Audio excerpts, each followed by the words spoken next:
Friends, आज की इस वीडियो में आपको बहुत बहुत स्वागत है। दोस्तों, आज हम लोग लेके जाएंगे बिहार बोर्ड कक्षा 10 साइंस का बहुत ही वीवीआई ऑब्जेक्टिव जो एग्जाम में ऐसे ही क्वेश्चन आपको आएंगे।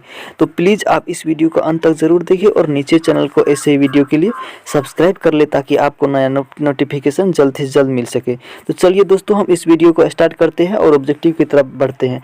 इस वीडियो को आप देखकर दोस्तों प्लीज़ आप इस ऑब्जेक्टिव को अच्छे से याद कर ले ताकि एग्जाम में ऐसे ही क्वेश्चन आपको 100% आने की बहुत ही संभावना है। तो प्लीज़ आप इस वीडियो के अंत तक ज़रूर देखें और इस चैनल को सब्सक्राइब कर ले, लाइक ज़रूर करें। तो चलिए हम वीडियो को तरफ देखते हैं। तो पहला क्वेश्चन कह रहा है कि प्रकाश के परावर्तन के कितने नियम है। तो प्रकाश के परावर्तन के नियम जो होते हैं वह दो प्रकार के होते हैं। एक नंबर का पहला और दूसरा होता है। देखिए, पहला होता है आपतन कोण परावर्तन कोण बराबर होता है और दूसरा होता है आपतित किरण परावर्तित किरण तथा आपतन बिंदु पर डाला गया लंब तीनों एक ही तल में होते हैं, जो कि ऑप्शन नंबर हमारा किस में मिल रहा है, बी में मिल रहा है। ऑप्शन नंबर हमारा बी राइट होगा। चलिए अगले क्वेश्चन की तरफ देखिए।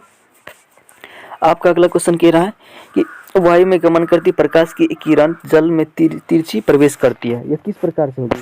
तो वायु में गमन जो करती है तो वह प्रकाश की किरण जल में तिरछी प्रवेश कर जाती है। तो तिरछी जो प्रवेश करेगी तो वह किस प्रकार से जाएगी, वह एक परावर्तित हो जाएगी, जो कि ऑप्शन में हमारा डी राइट मिल रहा है। चलिए अगले क्वेश्चन की तरफ देखिए। अगले क्वेश्चन कह रहा है निम्न में किस लेंस को अपसारी लेंस कहते हैं। तो उत्तल लेंस को एक अभिसारी लेंस कहा जाता है दोस्तों, याद रखिएगा। लेकिन अवतल लेंस को एक अपसारी लेंस कहा जाता है। आपका क्वेश्चन एग्जाम में क्वेश्चन रह सकता है कि उत्तल लेंस अभिसारी लेंस किसे कहती है। तो ऑप्शन नंबर ए मतलब उत्तल लेंस में मारेगा। अभिसारी लेंस उत्तल लेंस को कहा जाता है और अपसारी लेंस एक अवतल लेंस को कहा जाता है। तो इस 3 नंबर का क्वेश्चन जो है इसका आंसर हमारा बी ऑप्शन राइट होगा। और आपको अभिसारी लेंस पूछे तो आप उत्तल लेंस में मारिएगा और अपसारी लेंस है तो एक अवतल लेंस होगा। ठीक है, चलिए अगले क्वेश्चन की तरफ देखिए। अगला क्वेश्चन कह रहा है कि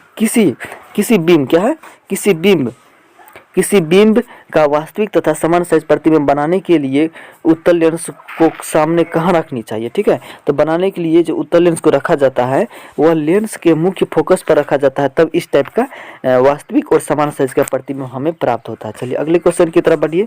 आपका अगला क्वेश्चन कह रहा है कि मानव नेत्र जिस भाग पर किसी वस्तु का प्रतिबिंब बनता है वह है। तो मानव नेत्र के जिस भाग पर किसी वस्तु का प्रतिबिंब बनता है वह एक दृष्टि पटल या रेटिना कहते हैं इसको, दृष्टि पटल या रेटिना, जो कि ऑप्शन नंबर हमारा डी राइट है।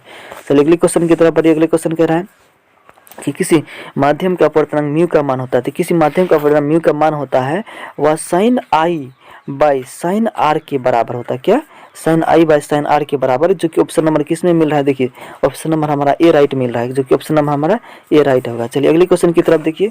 अगला क्वेश्चन कर रहा है किसी लेंस के आवर्धन का असही मात्रक निम्नलिखित में किसमें। अरे लेंस के आवर्धन का मात्रक कोई नहीं होता है, जो मात्रक विहीन होता है, जो कि ऑप्शन नंबर डी। आपको इसमें रहता है लेंस की क्षमता, तो आप डायोप्टर मानते और हमेशा वह मीटर में लेंस की क्षमता को मापा जाता है। ठीक है, तो देखिए आवर्धन पूछ रहा है, जो कि आवर्धन का कोई मायने नहीं है और आवर्धन का मात्रक नहीं होता है, जो कि ऑप्शन हमारा डी राइट होगा। चलिए अगले क्वेश्चन की तरफ देखिए। तारे का टिमटिमाना प्रकाश के किस घटना को दर्शाता है। तारे के टिमटिमाना एक प्रकाश के प्रकीर्णन को दर्शाता है, जो कि ऑप्शन नंबर हमारा सी राइट होगा। चलिए अगले क्वेश्चन की तरफ देखिए। क्वेश्चन कह रहा है किसी चालक का प्रतिरोध निम्नलिखित में किस पर निर्भर करता है। तो किसी चालक का जो प्रतिरोध होता है वह सबसे पहले चालक की लंबाई पड़ता है, उसके बाद चालक के अनुप्रस्थ काट और चालक की प्रकृति, मतलब तीनों पर करता है, जो कि ऑप्शन में हमारा डी राइट होगा। ऑप्शन नंबर डी राइट होगा उपर्युक्त सभी पर। चलिए अगले क्वेश्चन की तरफ बढ़िए। अगले क्वेश्चन के आपको कह रहा है कि निम्नलिखित में कौन विद्युत का सुचालक थे। विद्युत का सुचालक होने के लिए विद्युत शक्ति का ऐसा ही मात्रक, विद्युत शक्ति का जो ऐसा ही मात्रक होता है, विद्युत शक्ति का मात्रक एक वाट होता है, जो कि ऑप्शन में हमारा ए होगा। चलिए अगला क्वेश्चन कह रहा है कि विद्युत परिपथ में विद्युत धारा को मापने के लिए निम्नलिखित में किस युक्ति का उपयोग होता है। विद्युत परिपथ में विद्युत धारा को मापने के लिए एक अमीटर के यूज करते हैं, जो कि ऑप्शन नंबर हमारा सी राइट होगा। चलिए अगला क्वेश्चन कह रहा है। अगला क्वेश्चन है फ्यूज तार के लिए निम्नलिखित में कौन सा कथन सत्य है। फ्यूज तार के लिए जब कोई तार फ्यूज होता है तो उसका प्रतिरोध और गलनांक बहुत ही कम हो जाता है। तो देखिए प्रतिरोध तथा गलनांक दोनों बहुत कम होता है, जो कि ऑप्शन में हमारा डी मिल रहा है। तो ऑप्शन नंबर हमारा डी राइट हो जाएगा। चलिए अगले क्वेश्चन देखिए। अगला क्वेश्चन कह रहा है कि निम्नलिखित पदार्थों में कौन चुंबकीय पदार्थ है। अरे चुंबकीय पदार्थ, कौन चुंबकीय पदार्थ। देखिए लोहा एक चुंबकीय है, निकेल भी एक चुंबकीय और कोबाल्ट भी एक चुंबकीय, बट पीतल कोई चुंबकीय पदार्थ नहीं है, यह एक चुंबकीय पदार्थ है। ठीक है, तो ऑप्शन हमारा सी राइट होगा। चलिए आपका अगला सवाल है किसी विद्युत धारावाही सीधी लंबी परिनलिका के भीतर चुंबकीय क्षेत्र का मान होता है। तो किसी विद्युत सीधी लंबी प्रक्रिया के भीतर चुंबकीय क्षेत्र का मान जो होता है वह सभी बिंदुओं पर क्या होता है, एक समान होता है। ऑप्शन नंबर डी राइट होगा। चलिए अच्छे से इस क्वेश्चन दोस्तों याद रख चाहिए। और प्लीज़ इस वीडियो को अच्छा लगे तो प्लीज़ एक लाइक करना। लाइक करने में क्या जाता है दोस्तों, प्लीज़ एक लाइक कर देना और नीचे आगे बढ़ जाना। चलिए अगला क्वेश्चन करें, विद्युत धारा के चुंबकीय प्रभाव की खोज किसने की? विद्युत धारा के चुंबकीय प्रभाव इसकी खोज फैराडे ने की थी, जो कि ऑप्शन हमारा डी राइट होगा। फटाफट सवाल का जवाब देते जाइए। चलिए अगला क्वेश्चन करा कि निम्नलिखित में कौन जैव ऊर्जा मात्रा का उदाहरण है? जैव ऊर्जा मतलब जैव मात्रा ऊर्जा मतलब जीव के लिए कोई लाभ होता है। देखिए लकड़ी एक जैव ऊर्जा का उदाहरण है। गोबर गैस भी इसका यूज किया जाता है जैव ऊर्जा मात्रा, जीव लोग और कोयला भी, बट नाभिकीय ऊर्जा का कोई इसमें नहीं। तो इसका राइट आंसर सी हो जाएगा। अगले क्वेश्चन की तरफ देखिए। अगला क्वेश्चन करा NaSO4 plus Ba NaSO4 plus BaSO4 के हल टू इसने ना है। देखिए NaSO4 Na क्या है क्वेश्चन कि NaSO4 और प्लस NaSO4 प्लस क्या है NaSO4 प्लस BaCl2 और BaSO4 2NaCl। देखिए ये दो टाइप से प्रतिस्थापित हो रहा है, दो टाइप से विस्थापन हो रहा है। तो इसका राइट आंसर क्या हो जाएगा? Option number B. इसमें दो को विस्थापित किया जा रहा है, तो इसमें ऑप्शन नंबर हमारा बी राइट होगा। चलिए अगले क्वेश्चन की तरफ देखिए। अगला क्वेश्चन आपका कह रहा है कि अम्लीय वर्षा, क्या कह रहा है? अम्लीय वर्षा के जल का पीएच मान होनी चाहिए। तो अम्लीय वर्षा के जल का पीएच मान होता है वह 5.6 से कम होता है। ऑप्शन नंबर बी होगा। अगले क्वेश्चन की तरफ देखिए। कह रहा है NaH, क्या कह रहा है? NaCO3 यौगिक का प्रचलित नाम। तो NaCO3 यौगिक का जो प्रचलित नाम होता है वह होता है बेकिंग सोडा का NaCO3। व्यंजक सूत्र का सूत्र CaSO4 2H2 होता है। सोडियम कार्बोनेट Na2CO3 होता है इसका फॉर्मूला, ठीक है। तो चलिए इसका राइट आंसर क्या हो जाएगा? ऑप्शन नंबर हमारा बी राइट होगा। अगले क्वेश्चन की तरफ बढ़िए। अगला क्वेश्चन आपका कह रहा है कि अपच का उपचार करने के लिए इनमें से किस औषधि का उपयोग किया जाता है? अपच के लिए एक एनाल्जेसिक का यूज किया था, जो कि ऑप्शन हमारा बी राइट होगा। चलिए अगला क्वेश्चन कह रहा है कि चींटी के डंक एक अम्ल छोड़ जाती है जिसके कारण जलन एवं दर्द का अनुभव होता है। यह निम्नलिखित में से कौन है? तो चींटी का दम एक इथेनॉइक अम्ल होता है, इथेनॉइक अम्ल का यूज किया जाता है। चलिए अगले क्वेश्चन की तरफ बढ़िए आप। अगला क्वेश्चन कह रहा है कि ऑक्जेलिक अम्ल निम्नलिखित में किसमें पाया जाता है? ऑक्जेलिक अम्ल एक टमाटर में पाया जाता है। सिरका तथा अचार में एसिटिक अम्ल कहा जाता है, ठीक है। सिरका तथा अचार में एसिटिक अम्ल पाया जाता है। टमाटर में क्या पाया जाता है? ऑक्जेलिक अम्ल। ऑप्शन नंबर हमारा ए राइट होगा।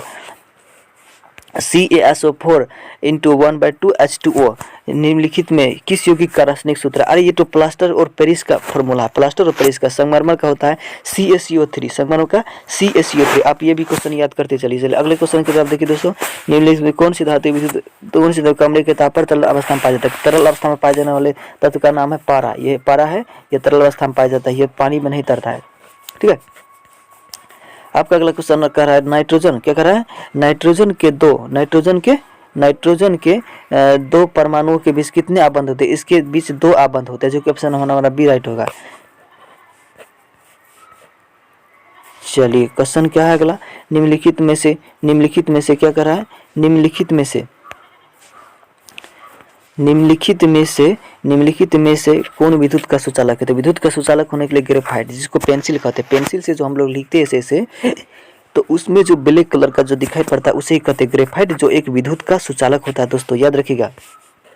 चलिए कार्बन के सबसे बारीक कोष में इलेक्ट्रॉन की कुल संख्या कितनी होती है? तो इसकी तो 4 होती है। Option number B. क्वेश्चन कह रहा है कि एल्कीन का सामान्य सूत्र होता है। तो एल्कीन का सूत्र पूछे तो CnH2 में मरेगा। अगर एल्केन का पूछे तो उसमें +2 जुड़ जाएगा, CnH2n +2 हो जाएगा। अगर एल्काइन पूछे तो CnH2n -2 होगा, जो कि ऑप्शन हमारा बी राइट होगा।